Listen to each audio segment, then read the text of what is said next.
పాటు ఫోన్ లైన్లోకి సిద్ధంగా ఉన్నారు. మేడం నమస్తే అండి. నమస్తే సార్. మేడం ఈ రోజు ఆ వీడియో మీరు రిలీజ్ చేశారు. నిజంగా చాలా బాధాకరంగా ఉంది. సో చాలా ఇబ్బంది పడుతున్నాం. మీకు ప్రశ్నిస్తున్నందుకు కూడా ముందుగా సారీ చెప్తూ అసలు ఏం జరిగిందమ్మా? మీ మీ అభ్యంతరం ఏంటి? మీ ఆరోపణలు ఏంటి? సార్ నేను ఒకటే తెలియపరుచుకుంటున్నాను. ఈ రోజు అతను ఏదో కష్టపూరితంగా చేశామని చెప్పి తప్పించుకోవచ్చు. నా దగ్గర సరైన ఆధారాలతో నేను వచ్చి మీడియా ముందు నిలబడ్డాను ఈ రోజు. ఇంతేకాకుండా భీమాస్ ప్యారడైస్ లో మీరు ఆ సీసీ ఫొటోస్ ను కూడా మీరు ఒకసారి పరిశీలించవలసిందిగా నేను ఒకటే చెప్తున్నానండి. మేడం ఒక విషయం చెప్పండి. నాకు ఆమెతో సంబంధం లేదు, నన్ను ఇరికించారు, కుట్ర పన్నారు అని ఆయన స్పష్టంగా చెప్తున్నారు. అవును సార్. సార్ ఒకటి, ఎవరు కానీ నేను దొంగ అని ఎవరు ఒప్పుకోరండి. తప్పు చేసిన వ్యక్తి నేను తప్పు చేశానని ఒప్పుకోరండి. ఒక్కసారి నా దగ్గర అన్ని క్లారిటీగా ఆధారాలతో సహా నేను వచ్చాను కాబట్టి ఈరోజు నిర్భయంగా నేను మాట్లాడుతున్నాను. అతను దీన్ని తప్పించుకోవడానికి ఎన్నో కథలు అల్లొచ్చు, కానీ ఇది ఒకసారి ఎంక్వైరీ చేసి కూడా అది నిజాలు ఏంటో మీరు తెలుసుకోవాల్సిందిగా నేను ఒకసారి మీడియా ద్వారా అందరికీ నేను తెలియజేస్తున్నానండి. మేడం ఒకటే విషయం, బిగ్ టీవీ మీ ఎంబడి ఉంటుంది, మీ అండగా ఉంటుంది, అందులో డౌటే లేదు. ఇది సారీ టు సే, ఈ వీడియో ఎక్కడైతే వీడియో ఉందో ఇది ఎప్పుడుది, ఎక్కడ జరిగింది చెప్పగలుగుతారా? ఆగస్టు 10వ తారీఖు 1:30 sir. Okay Tirupati Bhimas Paradise okay hotel number 105. Okay right madam. మీరు ఎంత కేటగిరికల్ గా చెప్తున్నారు, మీరు ఎలాంటి ఇబ్బందులు ఎదుర్కొన్నారు ఎమ్మెల్యే తరపు నుంచి?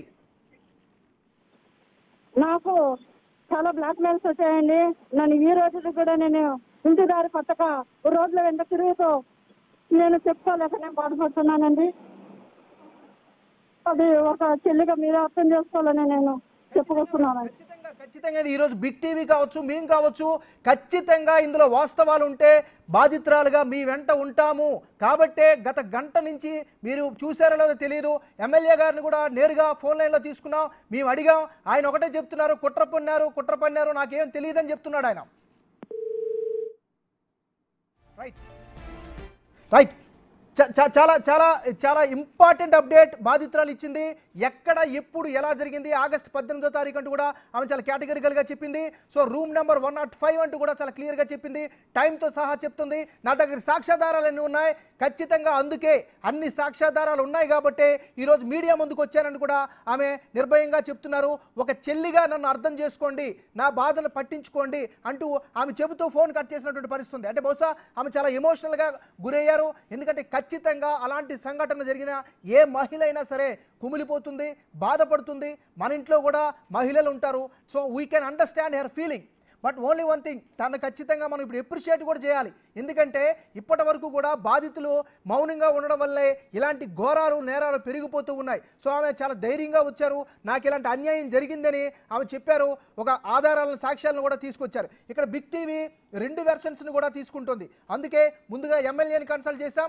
ఆయన నాకేం సంబంధం లేదు, నేను స్వాతి ముత్యంలో కమల్ హాసన్ లాంటి చెప్పుకుంటూ వచ్చాడు. కానీ అందుకే బాధితురాలను కూడా మనం ప్రశ్నించాం. ఆమె కూడా చెప్తా ఉంది, సో ఖచ్చితంగా నేను దేనికైనా సిద్ధం, సాక్ష్యాధారాలతో ఉన్నాను, నా పైన అత్యాచారం జరిగింది, నన్ను ఇబ్బంది పెట్టాడు, నన్ను